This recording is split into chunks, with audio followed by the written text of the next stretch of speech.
একজন কর্মী এখান থেকে যাবে না। আমরা একজন ভাই ওখান থেকে যাইনি। প্রশাসন এসে মাঝখানে দাঁড়িয়ে যখন আমাদেরকে বলেছে, আমরা তাদেরকে সরিয়ে দিয়েছি এবং তারা নিশ্চিত করেছে যে তারা হামলা করবে না। তারপর আমাদের ভাইয়েরা অফিসে গিয়েছি। একটা কথা বলি এবং শেষের দিকে যেতে চাই। অফিসে যখন ঢুকেছি, ছাত্র শিবিরকে কেউ কেউ এক্সট্রিমিস্ট মনে করেন, প্রতিক্রিয়াশীল মনে করেন, কেউ কেউ রক্ষাটা বলে আত্মতৃপ্তি ঢেকুর গিলতে চান। আমাদের ভাইদের যখন 7 জনকে শহীদ করা হয়েছে, মুজাহিদ ভাই শহীদ, হাফেজ শিপন ভাইকে, মাসুম ভাইকে, আমাদের চোখের সামনে রক্তাক্ত কফিন যখন, সেই সন্ধ্যা 7টায় যখন আমি অফিসে ঢুকি, অফিসে দোতলায় আমাদের অফিস, ঢুকতে গিয়ে নিচতলায় গিয়ে দেখলাম যে 14 জন লোককে একটা রুমের মধ্যে বসিয়ে রাখা হয়েছে। কারো গেঞ্জি নাই, কারো শার্ট নাই, কারো প্যান্ট পর্যন্ত নাই, শুধুমাত্র ছোট্ট একটা কাপড়ে তার আবরণ দেওয়া। কি হয়েছে? ঢোকার সাথে সাথে বলল, মাসুদ ভাই, এদেরকে পল্টন মোড়, এরা প্রত্যেকে হামলাকারী, এদেরকে ওখান থেকে ধরে নিয়ে আসা হয়েছে, শুধু আপনার নির্দেশনার অপেক্ষায় আছে এদের ব্যাপারে কি সিদ্ধান্ত দেওয়া হবে। আমার সাথে তখন 3 জন পরিষদের মেম্বার ছিলেন।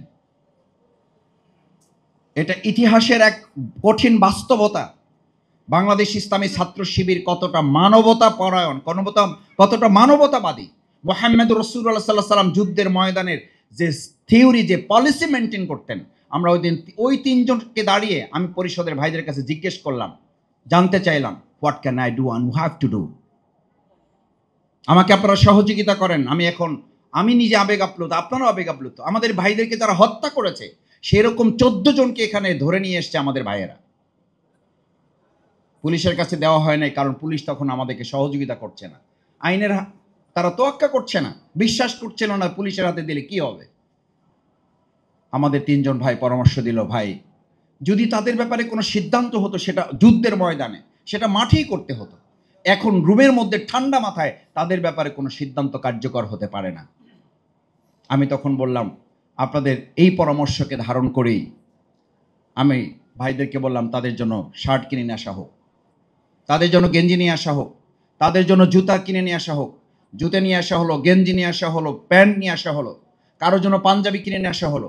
নিয়ে এসে যখন তাদেরকে এগুলো সব গুছগাছ করে দিয়ে আমরা তাদেরকে ছেড়ে দিচ্ছি, ওই অবস্থায় ওখানেই 14 জনের মধ্যে 4 জন ভাই বললেন যে, ভাই আমাদের ভুলভ্রান্তি হয়েছে, হয় নাই, এ নিয়ে আলোচনা করতে চাই না। আপনাদের এই ব্যবহারে মুগ্ধ হয়ে আমরা আজকে থেকে ইসলামের সাথে কাজ করার জন্য প্রতিশ্রুতি দিচ্ছি। বাকি 11 জনের মধ্যে 3 জন সাথী হয়েছিল, বাকি 11 জনের মধ্যে 3 জন সাথী হয়েছিল, 8 জনের মধ্যে 2 জন, আমি পরবর্তী পল্টন থানায় যখন 2 জন রোকন হয়েছিল। This is Islam, this is ইসলামী ছাত্র শিবির, দিস ইজ বাংলাদেশ জামাত ইসলামী।